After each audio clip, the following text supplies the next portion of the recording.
This episode is brought to you by Muntins Malts, a company that is passionate about providing premium malts to brewers worldwide. For over a century, Muntins has been a leading supplier of brewing and distilling malts, offering the finest British malted barley on the market. You can experience the difference Muntins offers by joining a recipe receiving tier of our Trub Club, because every kit that ships out now includes premium Muntins malt. You know, we've known the Muntins crew for a long time, and I can tell you, friend, you're going to love brewing with their grains. Ask your local supply shop to carry Muntins malts, or homebrewers can pick up some right now online at txbrewing.com. Join our Trub Club at homebrewhappyhour.com/club. Be a part of the community and come brew with us. Thank you, Muntins, for supporting our efforts and homebrewers worldwide.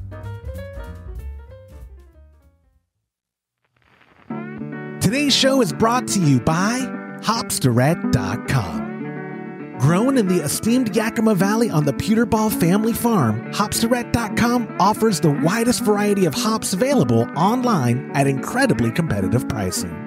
It's simple. They grow hops, they sell hops, and they ship hops straight from their family-owned farm to your doorstep.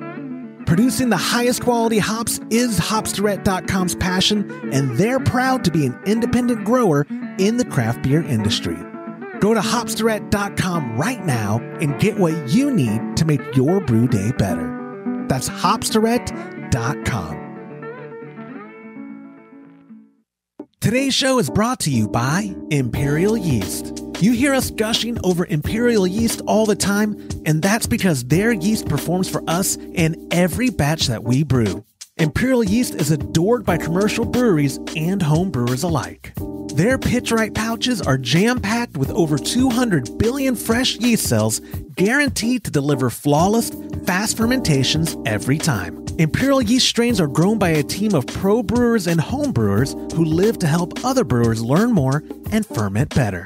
Join any recipe receiving tier of our Trub Club and get a free upgrade to premium Imperial Yeast with every recipe kit that ships out to you. Learn more at homebrewhappyhour.com/club and come brew with us.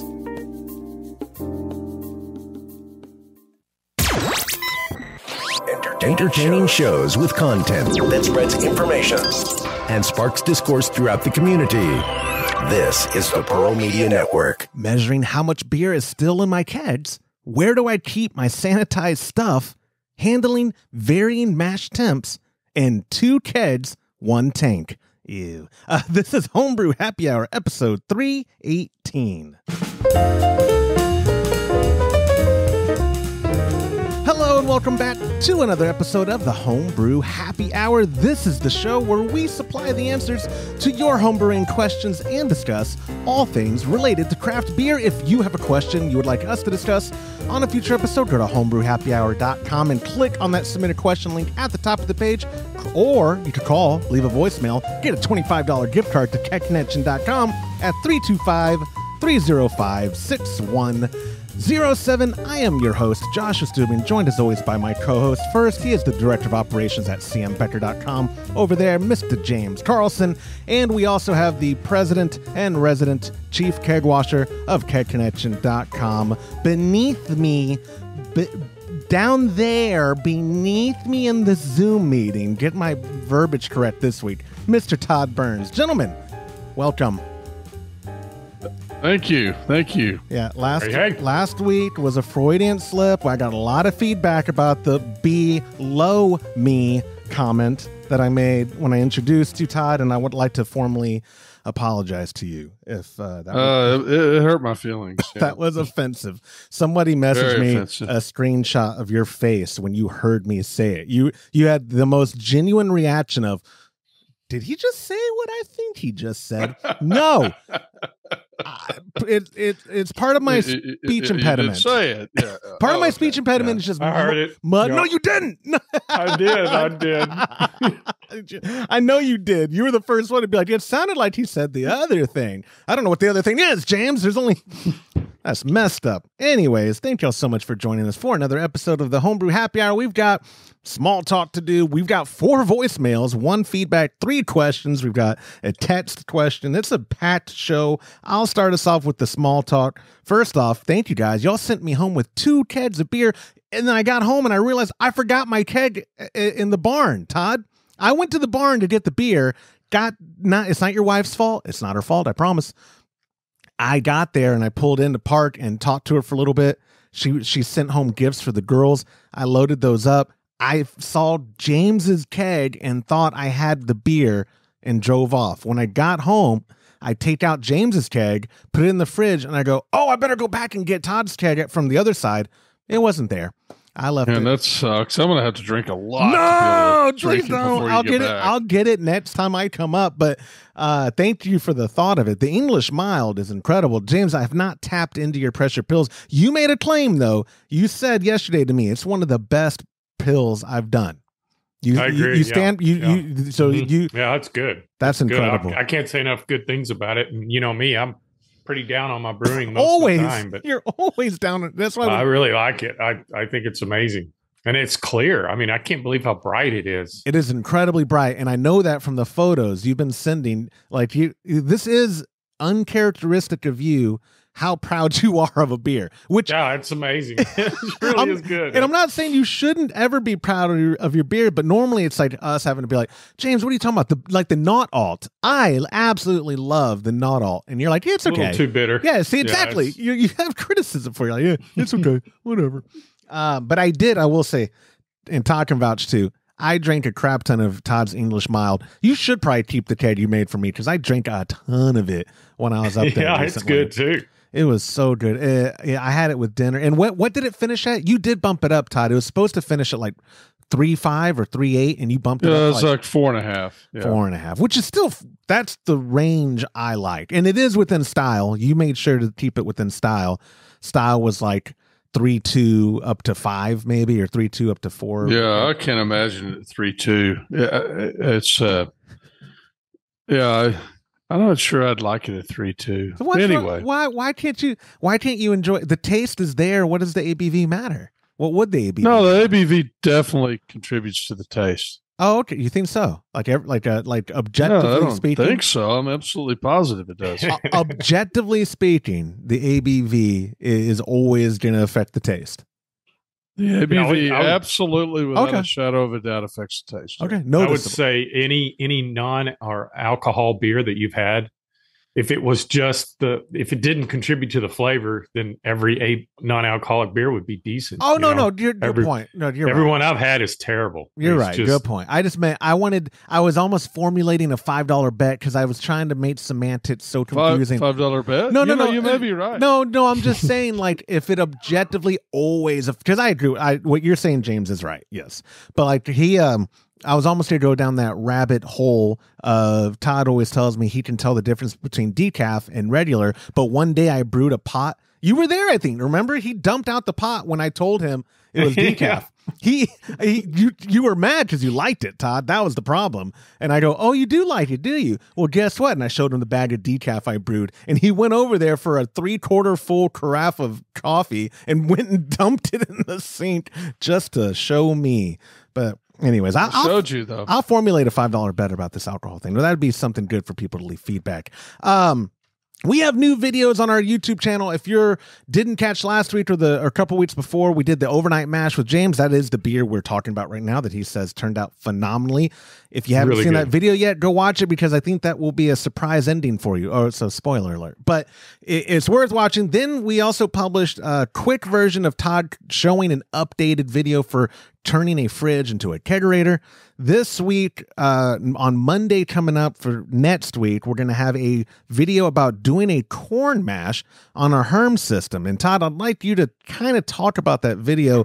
What made you want to do that? You were very upset at me last week for not letting you talk about it yet, but we hadn't filmed it. I don't want to tease people and then make them we wait. haven't finished it. I mean, we're not releasing it yet, right? Monday. It's not finished, is it? Yeah, Monday. It's going out Monday. Like, so today's Thursday. But it's, so you, okay. Oh, so you'd rather talk about it after we publish it and people can, okay, that makes more sense.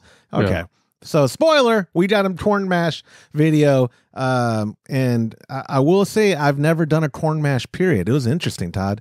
And you can vouch, but when I'm behind the camera, I especially don't help at all. He made many comments, James, throughout the time when he was like mashing in the various ingredients.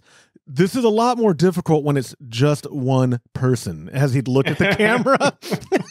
And I just played dumb, like I didn't know, like, oh, you want me to reach out and help you? No, we can't. But it was definitely more trouble with just being one person. I will say that, yeah.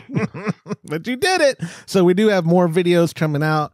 Monday seems to be a good time for us to release alternative content that's not just our weekly podcast. So go to our channel, youtube.com/homebrew happy hour. If you're watching the video right now, that's probably where you're watching it at.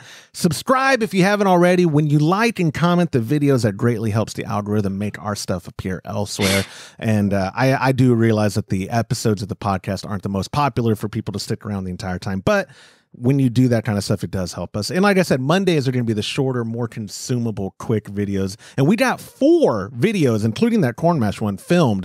So we have a lot of content dripping out in the future. And then James, you and I have a lot of content to film too. So we've got a lot of videos in the coming down. And Todd, you kind of hinted that you would like to bring back recipe recap and review because you want. I thought it was good. Yeah, I always enjoyed it. So that might be another. We're going to do the logistics because we right now with our great sponsors at Muntins, our great sponsors at Hops Direct, and obviously our great sponsors at Imperial, longtime sponsors at Imperial, we have to coordinate with them with ingredients to make sure, because we can't do an episode of Recipe Recap on a Truck Club recipe after it goes out to everybody, because the idea is trying to promote that kit and show people, here's why you should join the recipe receiving tier of our Chub Club this month. So I have to do better. When I say I use collective terms when I'm trying to get out of doing work. But Todd, I have to do better logistics, better. Yeah, I'm familiar. Proper planning prevents piss poor performance. I just got to do the first half of that is what I need to do to prevent the second half of it. So. You got it. New videos coming out, corn mash. We're not going to talk about that. So let me get the last bit of small talk in. If you join, speaking of Trub Club and brewing with us, when you join a recipe receiving tier this month at patreon.com/homebrew happy hour, you're going to get, boom, an Irish dry stout. And look at all the logos from our sponsors there. Very proud of that. It does ship out with, obviously, the grains are from our friends at Muntins. The hops, is it Willamette? I forget what we're shipping out, but it's from our friends at Hops Direct. And then the strain called Darkness from our buddies over at Imperial Yeast. Anytime between now and the end of the month, you can join and get that shipped to you. I did make a commitment over at patreon.com/homebrew happy hour to our members that all the recipes will go out the last Monday of the month. So I'll be up there. Not this coming Monday, but the one after that, to make sure y'all's recipes get out of there and get your tracking info and all that sent to you as well. Oh, let me put it back on the right screen. There we go. There's my mug. So yes, want to brew with us, get premium ingredients and all that shipped right to your door. Go to patreon.com/homebrew happy hour. Come brew with us. You're going to love it. We don't send out kits that we don't enjoy ourselves, or at least one of us enjoys. So you're not just getting stuff that we are desperate to make a recipe for. These are kits that we've brewed. These are recipes that we've put thought into. And like I said, more importantly, it's beers we would drink 99.9% of the time. If we ever do like a sour, I want to be able to have that 1% where I can come back and go, the club wanted this, but I don't want to drink it. But anyways, that's all the small talk I have, unless you guys have nothing that I'm forgetting, do you? No, I don't. No, I think we can get to the questions. Wunderbar. Well, before we get to the questions, Todd, it's time for listener feedback. You know I love it when we have voicemail listener feedback for the show. This week is from our buddy Bill from Ohio about closed transferring. Hey guys, this is Bill in Chardon, Ohio. I just had a little feedback on the bucket. I was just listening to an episode and all this thing about pressure transfer. I mean, when we're brewing 5 gallons, I just put my fermenters, I use a variety of different fermenters, but between 5 and 7 gallons, I just put them up on a counter. Then I will use gravity. So I've already purged the keg, and I use the gas out tube, put it back into the fermenter, and then just let gravity take care of it. So it's a closed transfer, but no pressure needed. I think that would work perfect for a bucket. and then you wouldn't have to get concerned or anything about the pressure involved there. So total closed transfer, if you purge the keg first, just use the gas that's pushed out of the keg, put it back in the fermenter, and let gravity do its thing. Really appreciate it. My numbers. Yep, and stop it right there. First off, Bill, thank you so much for the feedback. Let me say this.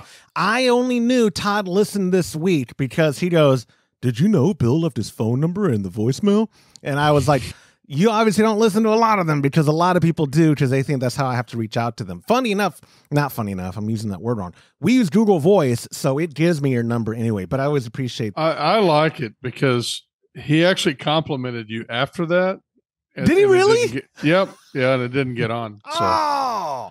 Well, it got on the show, and that's what the compliments are to get it on the show. I know our roles here. I understand that. I mean, I'm sure there's sincere compliments as well. But Bill, that's great feedback. Yeah, a lot of people, I mean, like I said, my pop and I, for 75% or even 90% of our brewing tenure with each other, used open transfer, and we never had, as far as I know, any issues from it. The only time we ever had like oxidation was I let the tube splash into the keg. I had it up too high and it splashed, but that had nothing to do with open transfer. That had everything to do with me being dumb and not putting the hose all the way down to the bottom of the keg. But a lot of people transfer different ways. Now that we're using stuff that can handle pressure, we do closed transfer through pressure, doing it through gravity. There's a lot of different ways, but I think we're all on board. What was that, Todd? I don't really understand what he was saying. So, I'm confused about the gas tube going back into the fermenter and then doing so he's saying that it's a somewhat close transfer, but I don't understand how it works.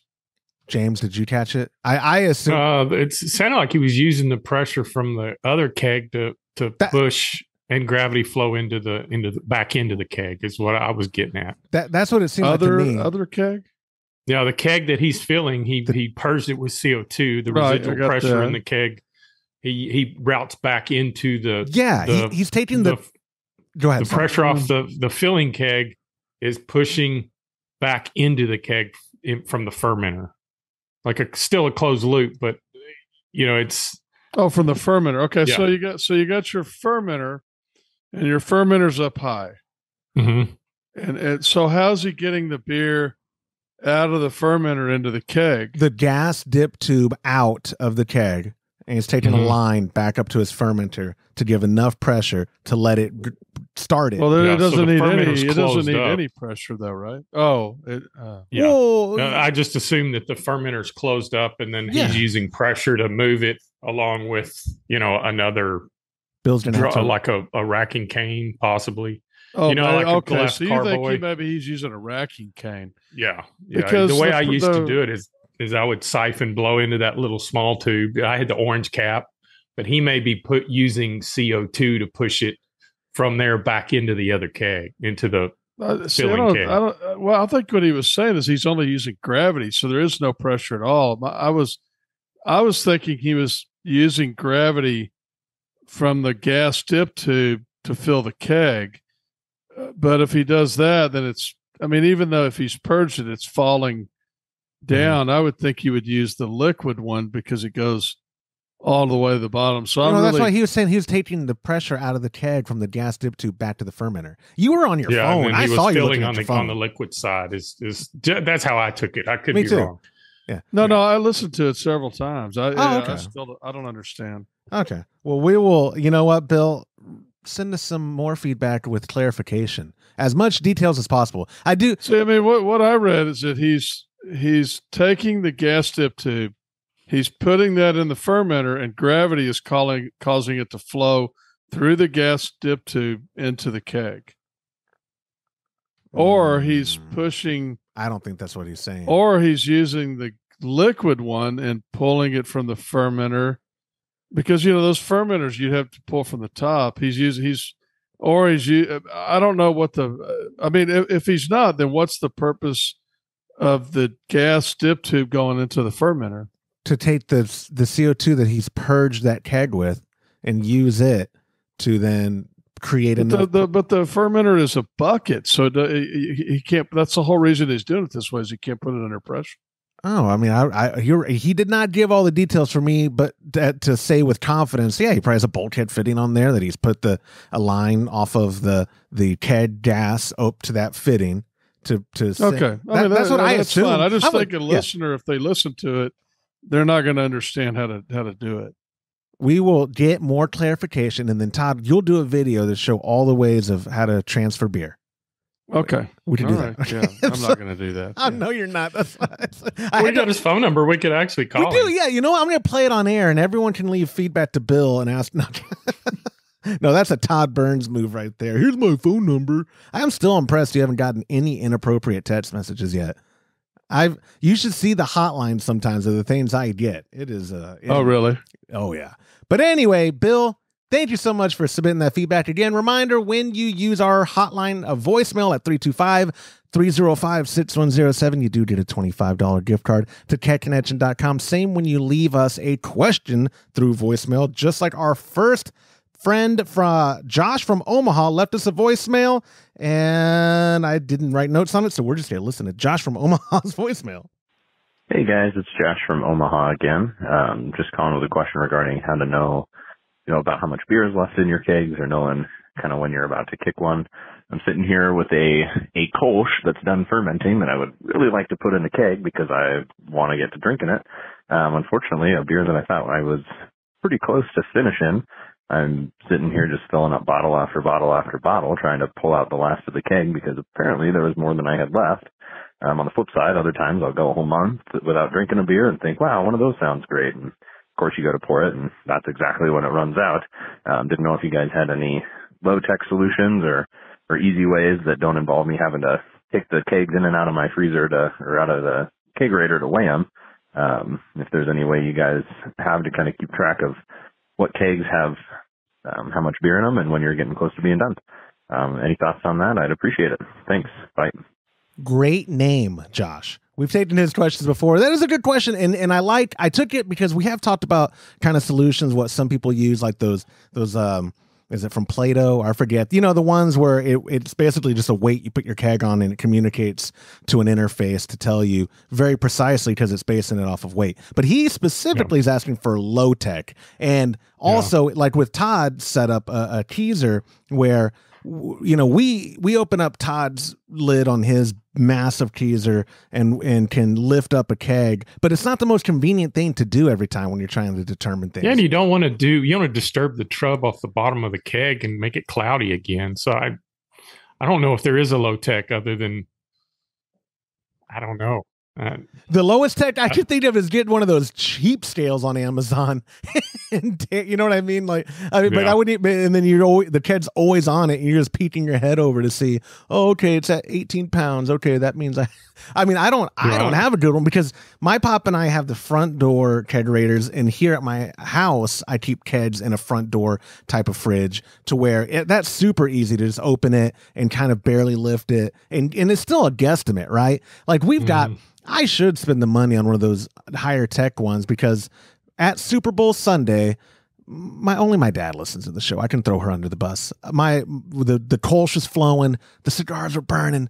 It was such a good start to the day, and all of a sudden, my sister-in-law comes over there. She's like on her 19th Kolsch, I think, at this time, and she comes over to the group and she goes, "It's not pouring good." Okay, and if she's listening, that's a bad impression. I'm sorry. She goes, "It's not pouring good," and I go, "What do you mean it's not pouring good?" And she's like, just look at it. It was all cloudy. I go, no. Oh, no. So I run in there. Dead giveaway. Yeah, I run in cloudy, there. It's at the bottom. I run in there and it was all cloudy. And then eventually, I'm so angry. I wasn't angry. I was disappointed. That's like my dad used to say. Yeah, well, I was going to mention that if it starts drafting cloudy, then you're at the bottom of the keg. That's the first indicator, right? Yeah.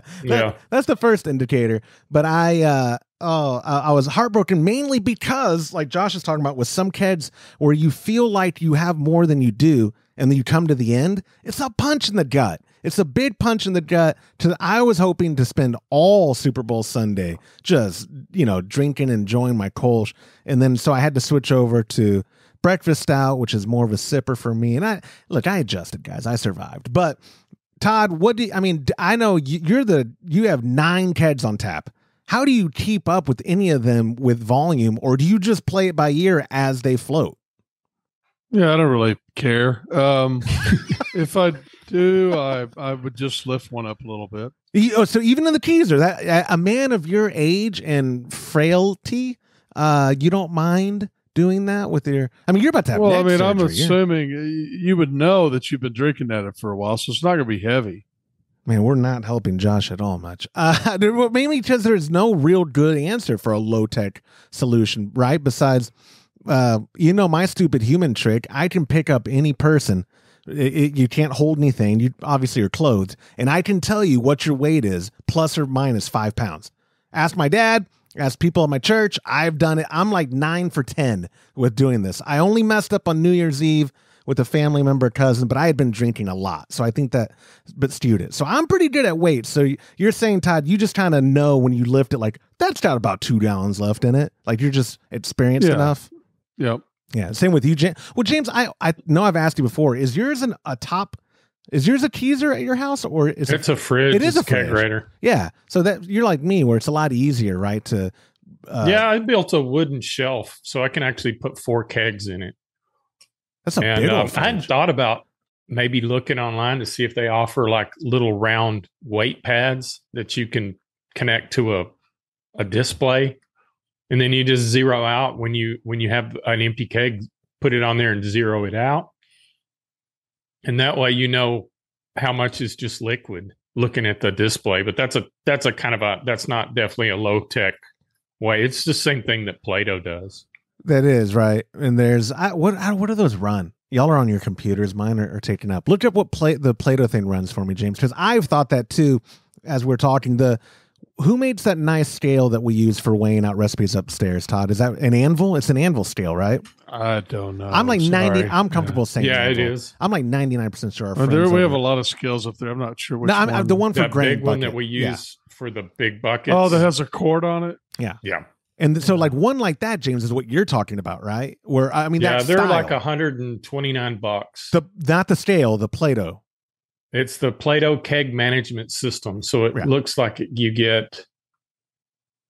it interfaces with either Bluetooth or something to it's showing us in the this would be perfect for Todd's keg keezer. But you have to buy one for every keg, right? So it's $130. What, $129 you said? Yeah. $129 for one, and then as you buy more, you can get, if you buy 3 or more, you get 10% off. Hey, Todd. So I'm not doing that. Again, that's again, let me repeat myself. I don't care. It doesn't hurt your feelings when you float a keg or your friends float a keg. You just when you're out of beer, you're out of beer. Yeah, I like that. You are the embodiment of don't relax, don't worry, have a homebrew. You're also it's so cool. It even tells you on your interface with your phone how many pints you'll have left in the keg. It also works it has a hydrometer too that interfaces with it. Yeah, wow. Play-Doh, yeah. We gotta get those dudes on the show. Tilt as well. Pretty cool. There's a bunch of people we've talked about, but yeah. Todd, you're also the embodiment of men's health according to your blood work. It's you're just. I haven't done my blood work. No, you've always told me though that your cholesterol's perfect, your blood pressure's perfect. But I as I've always told you, you're probably not listening to me. Correct. But my cholesterol level is 150, but I haven't tested it for 30 years. Oh, I never hear that part. You're right. If you don't go to the doctor, yeah. Anyway, this is again. Here's a case, guys, where we go to the audience. Leave it in the comments. This is me soliciting more comments for interaction on the episode. How do you? Well, go ahead, Todd. No, I would just. So if I was to buy this, I would need 6 of them. Just for one keezer, I would need 6 of them. Plus, let's say I'm going to get one for my CO2. So it would be 903.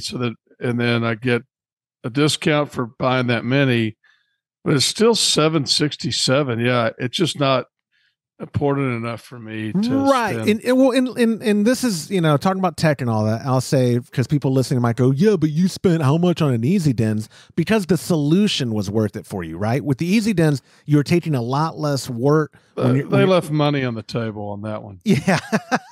I mean, I use it so much you can't believe it. No, that's what you could actually pay for itself and just loss from floating a hydrometer if you think about it. Breaking them. And breaking. Oh my God! How many? I would have broken 20 more hydrometers by then. And then the other thing is, I didn't realize that it will also actually measure alcohol by volume, or it'll measure proof.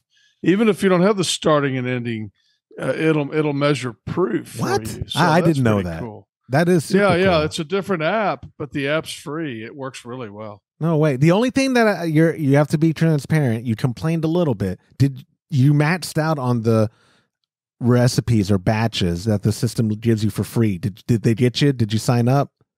No, I will. I had something. I had a test one in there that I could erase. Yeah. And I wanted to do it right then, but I definitely will. I don't mind giving them another $25 a year because it is cheap. Yeah. I love it. It works so well. He does love it. And normally people use the word love the whole wrong way. Nope, not this time. Todd loves it. I'm in love with that. with that. Easy Dens is getting free advertising on this show. They are. Josh, thank you so much for submitting that question. Again, another reminder, guys, when you leave a voicemail to 325-305-6107, you do get a $25 gift card to kegconnection.com. Or if you send us a text to that same number, or go to homebrewhappyhour.com and click on the submit a question link at the top of the page, you still get a $15 gift card, which I think is pretty good. Our second question is a text message from our buddy Paul, and he wrote, where do you set sanitized stuff on a brew day? I've been putting things like bucket airlocks on a clean towel after removing it from the sanitizing solution. However, I realize now that my towel isn't sanitized. Do you have sanitized racks for everything? This is Paul, and I actually did remove his name and location on there. I don't know why I moved his location. That's a great question. With bottles, like we have bottling rats we never use, but when we would bottle, when I sanitize my airlock, I'm almost always taking it from the sanitizing solution in the bucket and putting it on where it's going to end up. But I also sanitize other things, disconnects and all that. But most of the time, all that stuff, I'm pretty much directly taking it from the solution and putting it where it needs to go. That's what I always do too. Okay, right. If you ever did take something out prematurely, how crazy are you about the surface it touches? Or do you see like, oh crap, it touched my countertop, put it back in the bucket? Yeah, I would never let it touch my countertop. Okay. I always, back when I first started homebrewing, I would literally disassemble a keg and sanitize every part. I didn't know any better. And I used paper towels. I would dip it in sanitizer, take it out, and I would set it on a paper towel to air dry, but put everything back together with gloves. Right. That's how anal I was, but I don't do that anymore. But you, like you said, though, the key part of that was you did quote unquote, I'm not quote unquote, you did sanitize the paper towel. You dipped it in the sanitizer. No, I just pulled it. I just pulled it off the roll, and I sanitized the countertop, and then I put a paper towel out just to collect all the liquid coming off the parts air drying. Gotcha. But I haven't done that in years. But even when you did that, did you ever have any infection issue from the paper towel not being? You probably didn't. Well, no, he didn't, because he didn't need to do it in the first place. Exactly, because I was filling a liquid with alcohol in it in a keg. Okay, good point. Good point. That's a very Todd. That was a very. I didn't know any better back then, and nobody I think it was the only guy in Comanche County that was homebrewing. So I was back then. Internet. This was in 2000, 2002. So the YouTube was just getting started, so there wasn't a lot of resources. I had Homebrew for Dummies, literally in my hand. I got that as a birthday present. So a lot of stuff made sense. Some of the stuff did make sense, but I didn't want to risk ruining a batch of beer because I was lazy. Yeah, absolutely. I know what you mean. Yeah, sanitize. There's a huge learning curve, but once you get used to doing the way you brew beer, I never think about stuff like that anymore. Right. Well, like you said, though, sanitation can make or break a day, so people get kind of anal retentive with it, right? They're like, I got to make sure everything that this beer is touching has got to be. But it's a good point. What would y'all say then, Todd, to Paul? Like his airlock, does an airlock have any reason to have to air dry, or can you just go right out of your sanitizing solution? Yeah, I don't air dry anything. I mean, I don't. When you say air dry, you mean leave it in the air until it's completely dry, or I don't know. Yeah, basically. Yeah, leave it on the paper towel until the parts were dry. Oh yeah, I don't ever do that. So you don't even like your buckets. I mean, you don't give them any time to drip dry, air dry, whatever you want to call it. That's why I was asking to clarify it, because I said, does that mean you wait until they're completely dry? No, not like completely dry, but you're not. What is the time period on average? I pull the bucket and turn it upside down. Yeah, and then I put it right side up again. Or if it's a keg, I turn it upside down and I put it right side up again, and I pour the beer in there immediately. Or the wort, or whatever. Yeah, the wort, or wort beer. I don't, so that vessel could be a carboy, it could be a keg, it could be your primary fermenter. You're not giving any set amount of time between I ran my sand step through it, and now I'm going to let it dry for a minute. You don't even care. You just okay. I've always I think that's what I do. Well, you commented on it last time I brewed. I did on their corn mash. You're right. Yeah, I did because you did You're right. Oh man, and I totally forgot that we had this conversation where I go, "Oh, you're not gonna let that dry," and you go, "Let it." You looked at me like I was an idiot. First off, more than usual. You looked at me.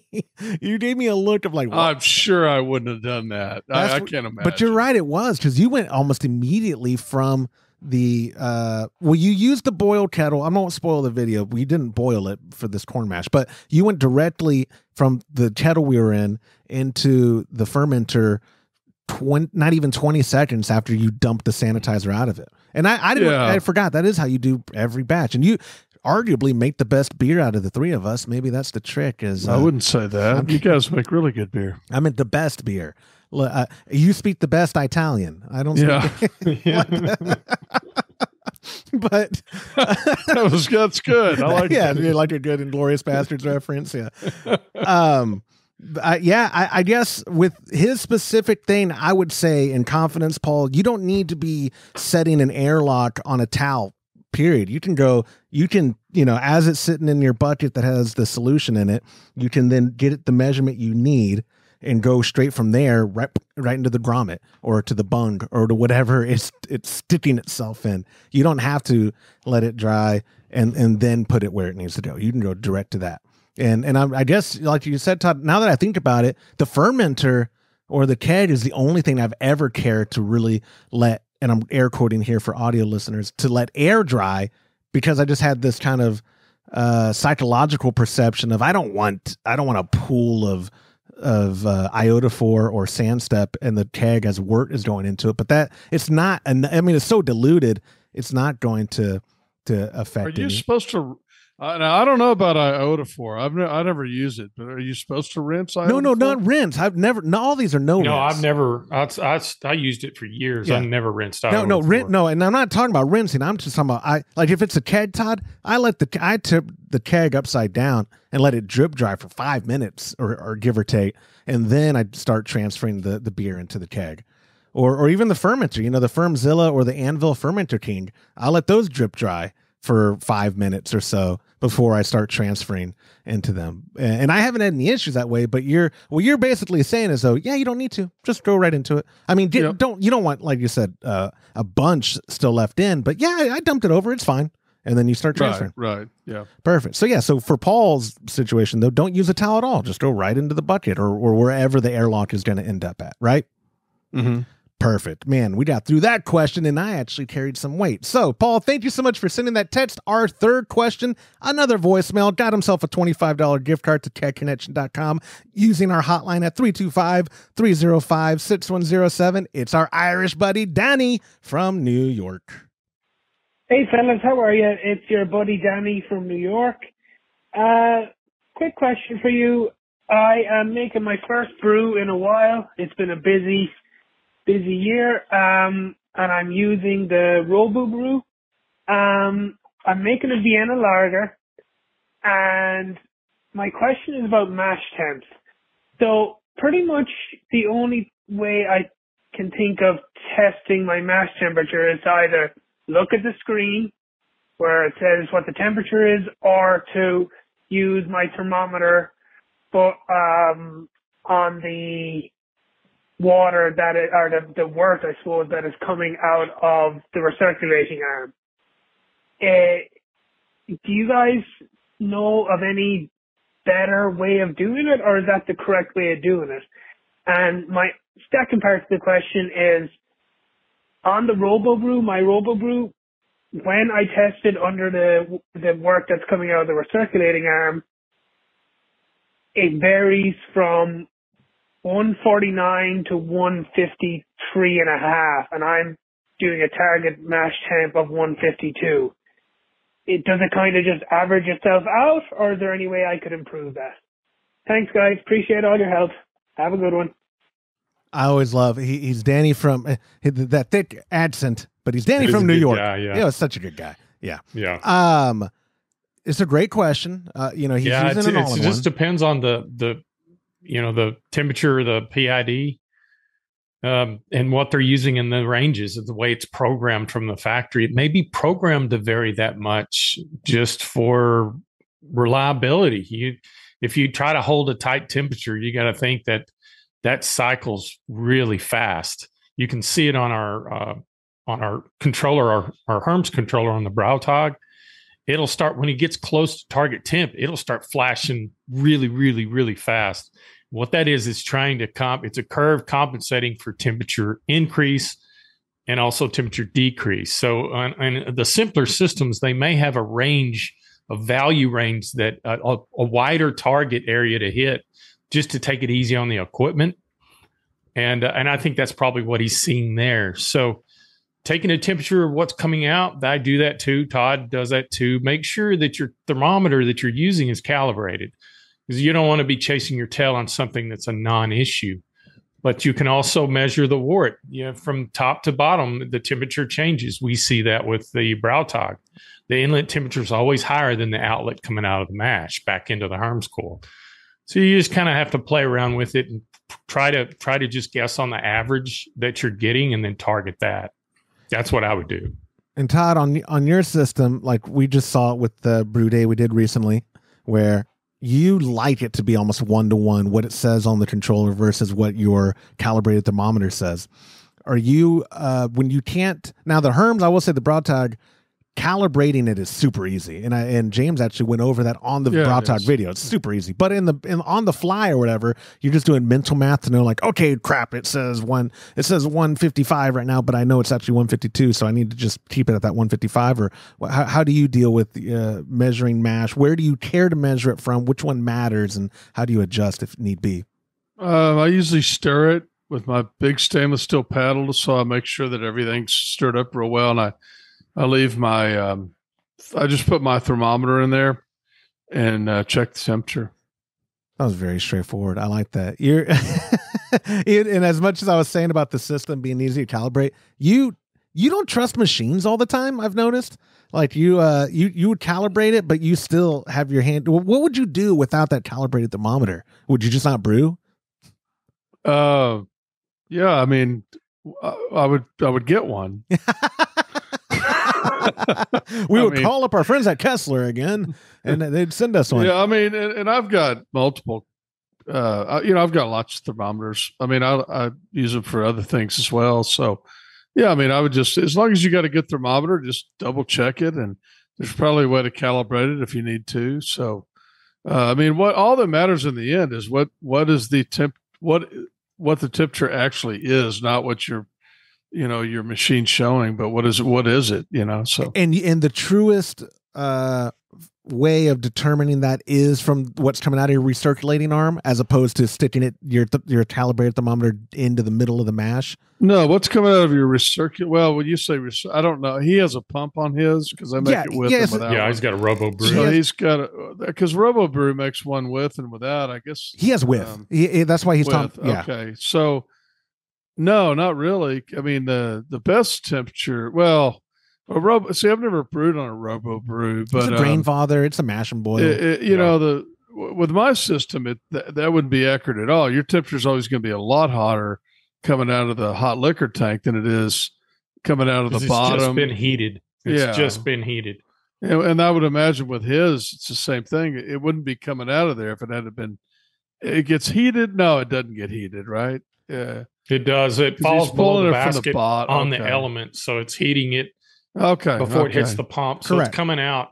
It's never going to be any warmer than it is coming out of the recirculation arm. Okay. So you want to stick it in the actual liquid if you want the most accurate. And I don't know with the Robo Brew, I guess you could just take the lid off and stick it in there, right? Yeah, you can. I've put when we were using the grain father quite a bit. Every now and then, I would stick one of those standard thermometers. I'd calibrate it in packed ice and a little water, and then I would stick it in the center of the grain bed, turn the pump off real quick, stick it down in and see what I was getting versus what the machine was. And it was always a couple degrees difference, but nothing major. I mean, yeah. And if one side's reading 50, I mean, if it's reading 51 to 53 and you're going to for 152, then I'd say you're good. Yeah. Well, and that's what I was going to wrap it up with too. He's like, it varies from 149 to 153. He's probably good with it. Yeah, I think so. Yeah. The more, I mean, you'd be good with a vast majority of beers. You'd be good at any of those temperatures. That's true. Well, and he mentioned Vienna lager specifically. You're comfortable with that on a Vienna lager, guys? Oh yeah. Which reminds me, when are you going to brew another Vienna lager? Was it James? Who brewed it last? Was it you or Todd? No, it was Todd for Liz's birthday, wasn't it? Well, my wife loves Vienna lager. Now, she really wants a Hefeweizen, but she wants one. I think I mentioned this. You did. She wants one with a lot of clove and a lot of banana flavor. Yeah. So I'm definitely planning on brewing 15 gallons and giving you and James one. So don't worry about that. Just Benevolence. That's your middle name, Todd Benevolence Burns. No, Liz deserves more than 5 She gallons. does. Let her keep. James, you're brilliant. No, don't you? Y'all are good people. Yeah. I would hate to take that from Liz. Oh gosh, that's funny. The last time we had one was you did a Dos Equis Amber clone and tweet that one of y'all did. Who brewed that batch? Was that Todd? It was, right? Yeah, he did a great job. It was so good. And that was for Liz too. That's her favorite. That's her favorite. Well, those are her two favorite beers. And it reminds me, I'd be remiss because it's one of my favorite stories. Y'all traveled to the Brow and then or I think it was after the Brow when y'all then ended up in Vienna and couldn't find a Vienna lager. Yeah. How funny is that? Y'all traveling around. Well, we found one. We found a Dos Equis Dark, I think, somewhere. How funny is that? I don't know if that was the same time we went into a bar, a sports bar, right? And it was just a bar, and it was nothing but American IPAs. Yeah. And I thought, wow, how odd. You're in Vienna. So the Vienna lager is not that was a very popular style at one time. It is not popular in Vienna anymore. I can tell you. I still remember that batch. It was so good. But yeah, how funny. Go to Vienna, can't find a Vienna lager. Anyways, Danny, thank you so much for submitting that question. We're flying through them this week, guys, but we do have a fourth final question. We've been getting swamped with voicemails, so I'm using them. This last one's from our buddy Zach from Michigan. Hey guys, I've got a question based off of your episode from a few weeks ago where you were talking about storing kegs until they're ready to be tapped. And you had talked about, being able to put pressure on it and they should be fine as long as you store it in the fridge or keys or whatever you got. Off of that, I suppose, can you, does it work to use two different kegs, but only have one gas and liquid setup? So theoretically being able to just pop the gas off of one keg onto the second one and using your tap and putting it onto the other keg as well and just kind of swapping back and forth as needed. Obviously, there'd be a little bit of a mixture of the beer on the first little bit pour for whatever was inside there. but I suppose you could be a little strategic with it and try to have 2 beers on tap. That would make a good blend. I know some people will do that at times. So, you know, just kind of a temporary thing until upgrading systems and getting a CO2 splitter. Don't mind the rattling bottles in the background there. Just taking, you know, our good old Michigan 10-cent bottle deposits back. So, thanks for taking my question, guys. Thanks for the great content. And Josh, you definitely have a voice for podcasts. So, way to go, Zach. Right. I hate throwing him under the bus, but this sounds like one of those took a bong rip and then what if I did one system for 2 kegs? No, it's not actually a bad question, but it is. He acknowledges it. Yeah, it's trying to be a little bit creative. The gas side of stuff is, well, a lot of people do that if they're, you know, you only have a 1 keg basic, maybe, Todd, like a basic setup, and your regulator just has the 1 check valve off it, and you don't have time, or you haven't figured out what you want to do for an upgrade. So a lot of people use 1 tank that way on different kegs. They can, but the serving the liquid side is what gets me to say, like, man, I wouldn't do it, because I mean, his solution was, 2 beers that blend well together. I'm not a fan of that. I know you could always do a pour of what's left in the line, and then the rest of it's going to end up being whatever beer you're tapping from anyway. But what do you think about sharing for 1 draft system, but for 2 styles of beer? I mean, yeah, you can do it. I mean, it's just, or would you do it? Not could you? Would you do it? Well, you know, keep in mind that, of course, I wouldn't do it. I have hypotheticals a that holds 6 kegs, and I have a kegerator that holds 3. Yeah, but yeah, actually, after saying that, I do it now, because my Keezer holds more than 6 kegs. So sometimes I want to try another keg that's in there, and I'll just flip the liquid over to the other keg, and I will open it up. Usually you get a spurt because you've switched over, you got a little gas on the line, you know, the other beer's been sitting there for a little bit and it's got some gas on the line. So I usually just clear it in another glass until I get to the new keg beer. And you can always tell, because it always gives you some kind of a spurt, or the color changes or whatever.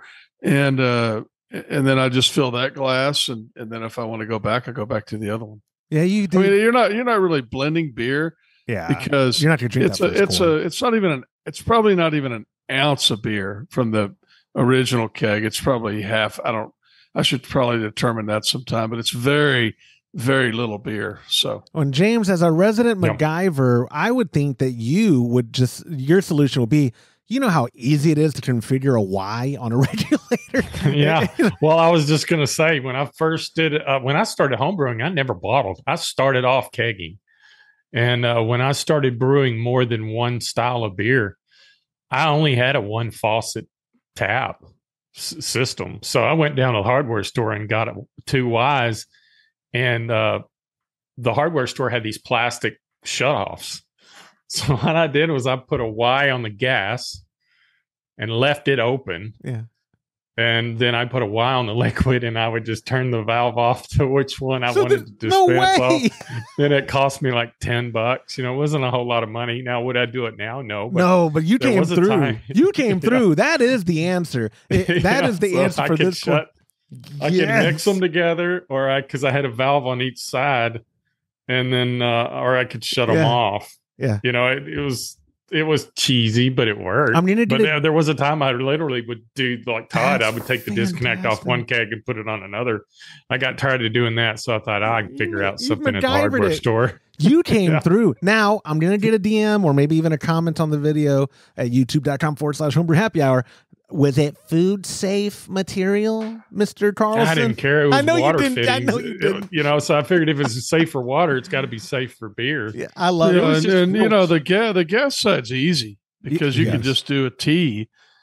You know, I mean, of course, he's saying he doesn't want to upgrade it, but I mean, if you're going to have the same, there's no reason you can't just use a tea. I mean, I looked on the website. They're $3. I say dirt cheap. They're like $3 for a stainless steel tea. So you could certainly do that very easily. And cheap, but he wants to do it without spending any money, is the way I read it. So, because eventually he's going to upgrade the whole system. So, I'd say you can do it. Sure. Go for it. I've done it. I like your solution though, James. Yeah, no, that's my favorite. And that's actually, I'm thinking like, we're never going to use it, but how fun of a video would that be to make? Where you're like, James Carlson here, I'm going to show you. I'm show you how to cheap ass something real I quick. like it, dude. That's material to grow a YouTube channel right there. Let's go down. Let's do a really quick thought experiment. We have a little bit of time to do this. Talking about blending. Do y'all remember that Homebrew Con we attended? And it was the Love to Brew guy, the original owner. He trained jiu-jitsu. Todd, remember he wore the suit and all that? We talked wrestling with them and whatever. Remember their feature at their booth that year was blends. Like that was like he was convinced that was going to be the big thing in homebrewing 2016 or whatever year that was. Like this is the new thing. Everyone's going to be blending. And I don't remember enjoying any of them. Not that they were bad. I just don't remember him blending one for me and me going, I want to do that at home. I didn't feel that way. I mean, my buddy Eric loves to blend beers. He does it all the time. Oh, that would be perfect for the inline flow control because then you could adjust which one you want more of and less of another. Oh, that is a good point. But what styles, like what is it? Is it black and tan? Guinness and Guinness and just and a dark Bass? beer and a light beer. Oh, we used to drink that all the time when I was younger. We'd go to Maggie Mae's in Austin. I don't know if it's still there or not. It is. Oh, yeah. Oh, yeah. We'd go in there and when we were finished with our high school classes and have a black and tan. Shut up. They didn't shut up. They didn't card at all.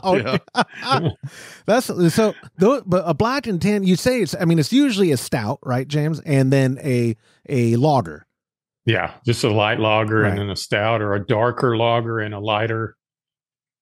What else can y'all think of that you would be comfortable? Like I did have someone. I mean, anything. Eric blends everything. Does he really? Oh yeah, he loves to blend beers. Does he really? I didn't realize your friend Eric. He's a real Renaissance man. I know Eric.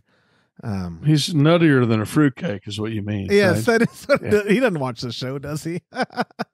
Well, I hope he does. Yeah, we'll send him this. What's the point of talking crap about him if he's not watching? Well, I talk crap about my wife all the time. She doesn't listen. She doesn't watch.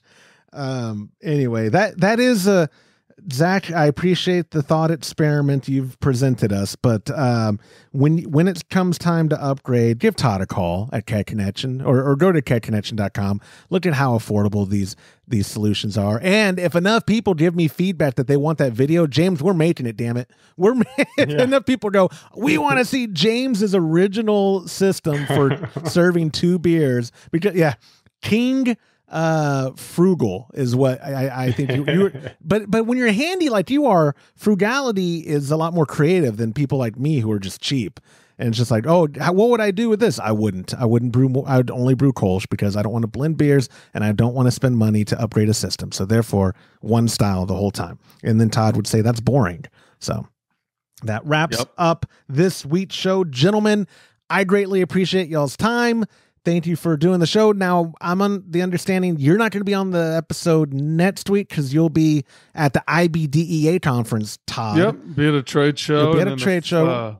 And then I'll be there the following week, and then the week after that, I'm probably having surgery. So, in fact, I've been fasting. You'll be proud of me because I know how you like to fast, Josh. I've been fasting all morning so I can go do my blood test after this. Oh, that's miserable. Your blood test is today?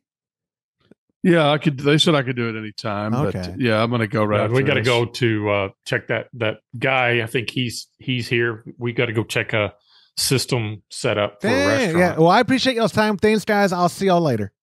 Okay. See ya. And that Bye-bye. will do it for this episode of the Homebrew Happy Hour. If you have a question you'd like us to discuss on a future episode, go to homebrewhappyhour.com and click on the submit a question link at the top of the page, or you can call Be Todd's Best Friend by leaving us a voicemail at 325-305-6107. Thank you to our show sponsors like Munton's Malt, premium grains for a better brew day. If you aren't already brewing with Munton's, give them a try by going to texasbrewing.com or join our Chub Club at a recipe receiving level. For the best hops available online, give our friends at hopsdirect.com a visit and pick up what you need for your next brew day. Also, you'll get a pack of Imperial yeast along with premium recipes from us when you join the Chub Club. Go to patreon.com/homebrew happy hour and come brew with us. On behalf of Todd Burns, James Carlson, and the Pearl Media Network, I'm Joshua Stubing. Thanks for listening.